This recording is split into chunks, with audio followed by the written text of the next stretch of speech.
Hello friends, आज हम बात करेंगे हार्ट पेशेंट्स के लिए स्लीप या सोने के लिए सबसे अच्छी पोजीशन कौन सी है। हमने हार्ट फेलियर पेशेंट्स और हार्ट के अलग अलग बीमारियों से संबंधित पेशेंट्स पर बहुत सारे एस्पेक्ट्स पर बात करी है। स्लीप पोजीशन अब तक बात नहीं करी थी। इसका भी कुछ इम्पैक्ट होता है और इसका भी हार्ट की हेल्थ पर सिग्निफिकेंट वेरिएशन देखने को मिल सकते हैं इसके द्वारा। तो आज हम बात करेंगे स्लीप के लिए कौन सी सबसे अच्छी पोजीशन है अलग अलग तरह के हार्ट कंडीशन में, और क्यों ये पोजीशन अच्छी है, कौन सी पोजीशन नहीं करनी चाहिए सोते समय, कौन सी पोजीशन करनी चाहिए, क्या फायदे नुकसान है। टॉपिक पर जाने से पहले जो लोग हमारे चैनल पर नए हैं उन्हें रिक्वेस्ट करूंगा कि चैनल को सब्सक्राइब करें, वीडियोस को लाइक करें, शेयर करें, फॉलो करें, कमेंट करें, पूरा देखें। टॉपिक इंपॉर्टेंट है, इसे एंड तक देखिएगा। चलिए शुरू करते हैं। सबसे पहले आपको जब सो रहे हैं तो हमेशा एक करवट पर, खासकर लेफ्ट साइड करवट पर सोएं तो ज़्यादा अच्छा है। इससे आपका ब्लड सर्कुलेशन इंप्रूव होता है, हार्ट का ओवरऑल जो प्रेशर है हार्ट पर वो कंपेरेटिवली कम हो जाता है। ब्लड का लिम्फेटिक ड्रेनेज, जो कि बेसिकली ब्लड के अलावा एक और तरह का चैनल सिस्टम है जो कि बॉडी की प्रोटीन्स और फ्लूइड को ड्रेन करता है हार्ट की तरफ, वो इंप्रूव हो जाता है। इसके अलावा एसिड रिफ्लक्स की प्रॉब्लम जो कई बार हार्ट फेलियर के पेशेंट में हार्ट बर्न या एसिडिटी का कारण बनती है, वो कंपेरेटिवली बेटर हो जाता है इस तरह से सोने में।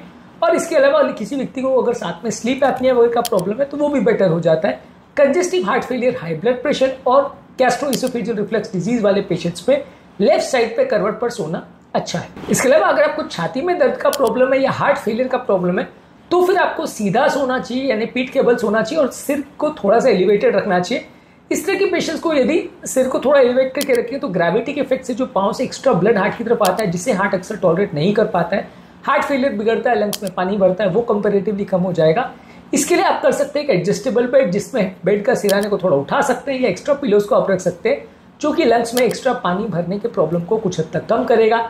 ये ज्यादातर उन लोगों के लिए अच्छा है जिनको सीवियर हार्ट फेलियर की प्रॉब्लम है, यानी ज्यादातर अगर किसी को इतना ज्यादा सीवियर हार्ट फेलियर की एक्स्ट्रा वॉल्यूम को बॉडी टॉलरेट नहीं कर पा रही है, रात को सोने के समय ऐसे लोग को अगर सांस फूलती है तो इस तरह के लोग के लिए अच्छा है। इसके अलावा बहुत सीवियर हार्ट फेलियर में जब अगर व्यक्ति के लंग्स में अगर पानी भर जाता है तो वैसे व्यक्ति को राइट साइड कन्वर्ट करने में सोना में फायदा मिलता है। अगर किसी व्यक्ति के लंग्स में पानी भर गया है तो वैसे व्यक्ति को ज्यादातर जो लंग्स में पानी बढ़ता है वो कुछ कारणों की वजह से राइट साइड के लंग्स में ज्यादा बढ़ता है, इसको प्लूरल एफ्यूजन बोलते हैं। तो राइट साइड के लंग्स में ही ज्यादा प्लूरल एफ्यूजन होता है। अगर राइट साइड के प्लूरल एफ्यूजन किसी को है तो वो राइट करवट पर सोए तो ज्यादा अच्छा है, ताकि ग्रेविटेशनल फोर्स की वजह से ये प्लूरल एफ्यूजन का फ्लूइड जो है वो नीचे ही दबा रहे, वो लेफ्ट साइड में जो मौजूद हार्ट है उस पर एक्स्ट्रा प्रेशर नहीं करे, उसको काम करने में दिक्कत नहीं करे और कॉन्ट्रैक्टिलिटी में प्रॉब्लम नहीं हो। यानी कि किसी व्यक्ति को अगर सिंपल सर्कुलेटरी प्रॉब्लम है, हार्ट फेलियर है या सर्कुलेशन का इशू है तो लेफ्ट करवट पर सोना चाहिए। अगर बहुत सीवियर हार्ट फेलियर है और पल्मोनरी एडिमा और ऑर्थोपनिया की प्रॉब्लम है कि रात को सोते समय सांस फूलती है तो सीधा करवट लेके, मतलब सीधा सो के सिराने को एलिवेट करना है। और अगर राइट साइड में पानी भरा है यानी राइट प्लूरल एफ्यूजन है तो राइट करवट पर सोना चाहिए। ये तीनों अलग अलग तरह की हार्ट की प्रॉब्लम्स है, इनमें से कौन सी है आपको डॉक्टर से पूछना पड़ेगा, क्योंकि ऑब्वियसली ये चीज़ें के बारे में आपको क्लिनिकली पता करना मुश्किल है, यानी बिना डॉक्टर से पता किए आपको जान पाना मुश्किल है। आपको अगर माइल्ड हार्ट फेलियर है या अर्ली स्टेजेस है तो उस हिसाब से आप मैनेज कर सकते हो। सीवियर हार्ट फेलियर है, ऑर्थोपनिया हो रहा है सोने में, तो वो तो समझना इजी है। उसमें आपको head end of the bed को एलिवेट रखना है और राइट साइड के लंग्स में पानी भरा है तो ये एक्सरे वगैरह में पता चल जाएगा। ये अगर है और डॉक्टर ने आपको बताया तो फिर राइट करवट पर सोना चाहिए। ये सब में एक चीज समझना जरूरी है कि सबसे बुरा करवट जो है सोने के लिए वो ये है उल्टा सोना। यदि आप उल्टा सोते हो और पेट के बल सोते हो तो हार्ट और स्पाइन पर एक्स्ट्रा प्रेशर पड़ता है, ब्रीदिंग डिफिकल्ट हो जाता है, पेट पर एक्स्ट्रा प्रेशर पड़ता है जिससे डिस्कम्फर्ट होता है, ब्लोटिंग होता है, एसिड कंटेंट मुंह की तरफ आता है। तो कोई भी व्यक्ति अगर उल्टा सो रहा है वो ब्रीदिंग उसको ज्यादा प्रॉब्लम होगी, सांस लेने में तकलीफ होगी। और हार्ट फेलियर पेशेंट्स को उल्टा नहीं सोना चाहिए। सीधे में भी 3 वैरायटी है, सीधे में हेड एंड एलिवेट रख के राइट सोए या लेफ्ट सोए, वो अलग अलग कंडीशन पर डिफेक्ट कर होगा, लेकिन उल्टा एटलीस्ट बिल्कुल नहीं सोना है, ये समझ लीजिए। और बाकी वेरिएशंस के आपके डॉक्टर के साथ आप डिस्कस कर सकते हैं। अलग अलग तरह के हार्ट फेलियर में और अलग अलग हार्ट फेलियर की अलग अलग कंडीशंस में सोने के करवट में फर्क पड़ सकता है। इसके अलावा बाकी की चीज़ें क्या ध्यान रखनी है सोते समय, सिराने को हमेशा ही एलिवेटेड रखे तो अच्छा है। सीवियर हार्ट फेलियर की हर स्टेज में अगर चाहे राइट करवट सोए, लेफ्ट करवट सोए या सीधा आप सोए, पीठ के बल सोए, अगर हेड एंड को थोड़ा एलिवेटेड ही रखे तो ग्रेविटेशनल जो फोर्स की वजह से एक्स्ट्रा पानी लंग्स में आता है उसमें आपको बेनिफिट मिलेगा। एक सपोर्टिव मीडियम फर्मनेस का बैट्रेस यूज करिए, आपकी स्पाइन और आपकी सर्कुलेशन के लिए अच्छा है। सोने से पहले बहुत ज्यादा मात्रा में खाना नहीं खाएं, बहुत ज्यादा मात्रा में चाय कॉफी मत पीजिए।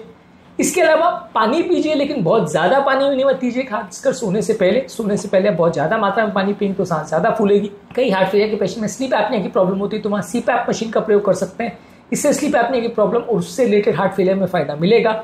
इसके अलावा मानसिक तनाव को कम रखने के लिए मोबाइल फ़ोन का प्रयोग कम करें। इसके अलावा डीप स्लीप के लिए मेडिटेशन वगैरह का कर सकते हैं प्रयोग, या योगा और स्ट्रेचिंग एक्सरसाइज का प्रयोग कर सकते हैं जो मानसिक तनाव को कम करता है, इससे भी अच्छी नींद आएगी। और रात को अगर आपको कोई सिम्टम्स या प्रॉब्लम हो रही है या सांस फूलने का प्रॉब्लम हो रहा है तो फिर अपने डॉक्टर को आपको डिस्कस करना पड़ेगा, क्योंकि अलग अलग तरह की हार्ट की समस्याओं में मॉनिटरिंग ज़रूरी है। अगर मॉनिटरिंग में कुछ सामने आता है तो आपको डॉक्टर से डिस्कस करना पड़ेगा, क्योंकि फिर उसके लिए अलग तरह से थेरेपी लग सकती है। तो आज के टॉपिक में हमने बात करी कि हार्ट फेलियर पेशेंट्स में कौन से करवट पर सोना ज़रूरी है।